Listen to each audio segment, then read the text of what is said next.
Baik semuanya, jadi di pertemuan kali ini kami dari kelompok 4 akan mempresentasikan materi yang sudah dibagikan. Nah, yang pertama itu ada pajak bumi dan bangunan, kemudian nilai jual objek pajak, kemudian surat pemberitahuan objek pajak, selanjutnya ada nilai jual objek pajak tidak kena pajak, kemudian surat pemberitahuan pajak terutang, dan yang terakhir itu ada subjek pajak.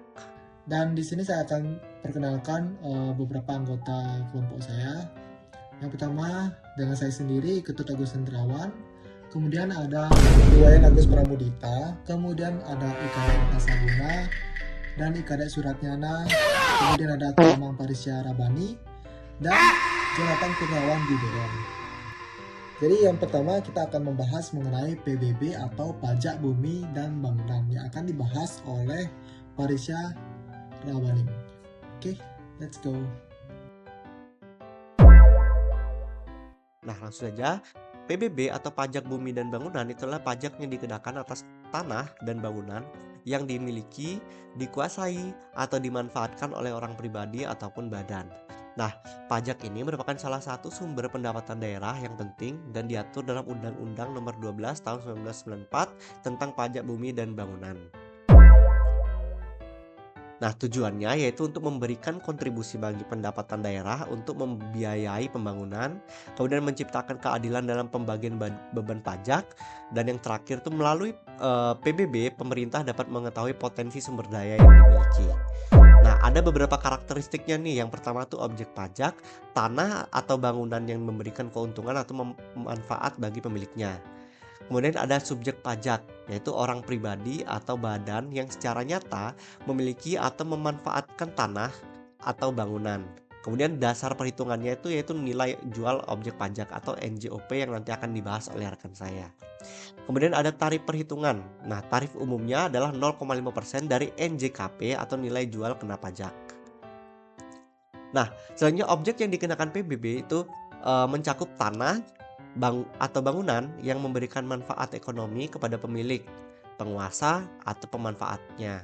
Contohnya itu tanah, lahan kosong, kebun, sawah, tambak hutan, atau tanah lainnya. Nah, kemudian yang kedua itu ada bangunan, contohnya rumah tinggal, gedung perkantoran, bangunan industri, kemudian ada fasilitas komersial, sarana umum dengan sifat komersial seperti restoran dan tempat hiburan.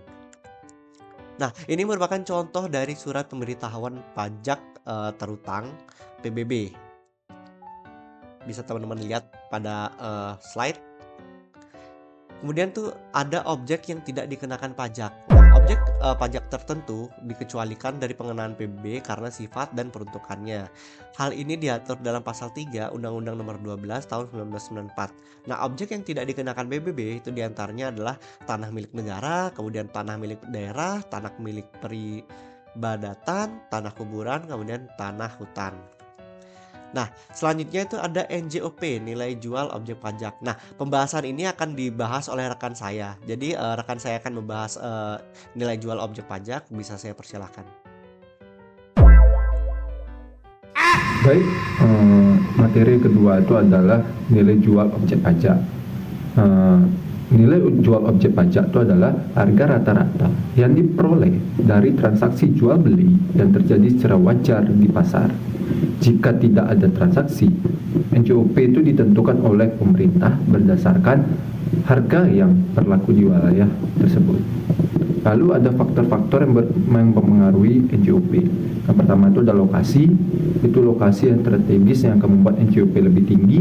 Lalu kedua ada luas tanah, ada bangunan. Itu semakin luas bangunan atau tanahnya, itu maka NJOP itu akan semakin tinggi.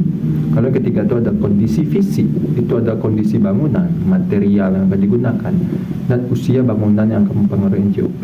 Lalu yang keempat, yang terakhir itu ada penggunaan, itu ada penggunaan lahan seperti perumahan, komersial, industri, serta yang akan mempengaruhi NJOP juga. Lalu ada juga fungsi dari NJOP, itu yang pertama itu sebagai dasar perhitungan PBB. Yang kedua itu digunakan untuk menentukan besarnya NJKP, yaitu presentasi tertentu dari NJOP yang biasanya itu 20% sampai 100% tergantung pada kebijakan daerah. Lalu ada juga komponen dari NJOP. Itu yang pertama ada NJOP bumi, yang kedua ada NJOP bangunan. Nah, NJOP bumi ini adalah nilai tanah yang dihitung berdasarkan lokasi, luasnya, dan potensi penggunaannya.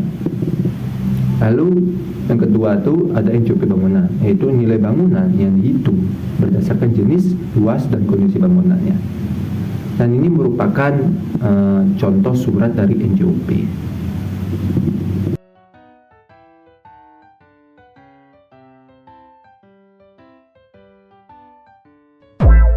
Nah, di sini saya akan membahas mengenai SPOP atau Surat Pemberitahuan Objek Pajak. Dimulai dari pengertiannya itu, apa sih SPOP? Nah, SPOP adalah formulir yang digunakan oleh wajib pajak untuk melaporkan objek pajak berupa tanah atau bangunan yang dimilikinya. Kemudian untuk pengisian SPOP dan data SPOP ini akan menjadi dasar untuk menentukan NJOP dan menghitung PBB yang terhutang. Kemudian bagaimana fungsi dari SPOP? Jadi di sini ada dua fungsi SPOP. Yang pertama menjadi dasar bagi pemerintah untuk menetapkan nilai PBB. Kemudian yang kedua itu memastikan data objek pajak yang dimiliki wajib pajak akurat dan terbaru. Nah, di sini ada beberapa komponen juga dalam SPOP. Yang pertama identitas wajib pajak, kemudian lokasi dan luas tanah atau bangunan, kemudian yang ketiga ada NJOP tanah dan bangunan, dan yang terakhir informasi lain terkait dengan objek pajak. Berikut adalah contoh surat dari SPOP. Untuk materi selanjutnya akan dibahas oleh Agus Pramudita. Baik, di sini selanjutnya ada SPPT atau Surat Pemberitahuan Pajak Terhutang. Nah, yang pertama pengertiannya, SPPT adalah dokumen yang diterbitkan oleh pemerintah, biasanya melalui Dinas Pendapatan Daerah, yang berisi pemberitahuan kepada wajib pajak tentang PBB yang harus dibayar untuk tahun tertentu. Yang kedua, ada fungsi PPT. Yang pertama yaitu sebagai bukti tagihan atas PBB. Yang kedua, digunakan oleh wajib pajak untuk membayar pajak melalui bank, kantor pos, atau layanan pembayaran resmi lainnya.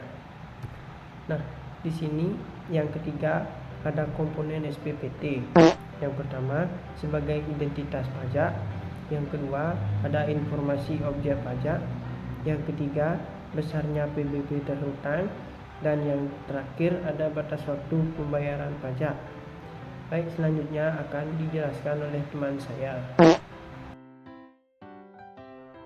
NJOP-TKP atau nilai jual objek pajak tidak kena pajak adalah batas nilai jual objek pajak yang tidak dikenakan pajak. Artinya, jika nilai jual objek pajak di bawah NJOP-TKP, maka tidak perlu membayar PBB. NJOP-TKP ini bertujuan untuk memberikan keringanan bagi wajib pajak dengan harta yang nilainya masih rendah. Tujuan NJOP-TKP yang pertama itu untuk memberikan keringanan kepada wajib pajak, terutama bagi masyarakat berpenghasilan rendah. Yang kedua itu mendorong masyarakat untuk memiliki dan mengolah properti tanpa terbebani oleh pajak.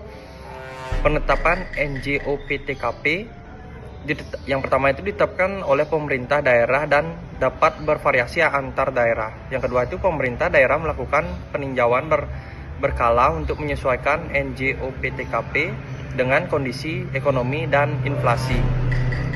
Contoh perhitungannya, terdapat contoh kasus dengan rincian sebagai berikut. NJOP tanah rupiah 100 juta per meter, luas tanah 200 meter. NJOP bangunan sebesar 1.500.000 per meter, luas bangunan 100 meter. NJOP-TKP 1 juta rupiah. Hitunglah jumlah PBB yang harus dibayar. Ini jawabannya, jumlah PBB yang harus dibayar adalah 1.405.000 rupiah.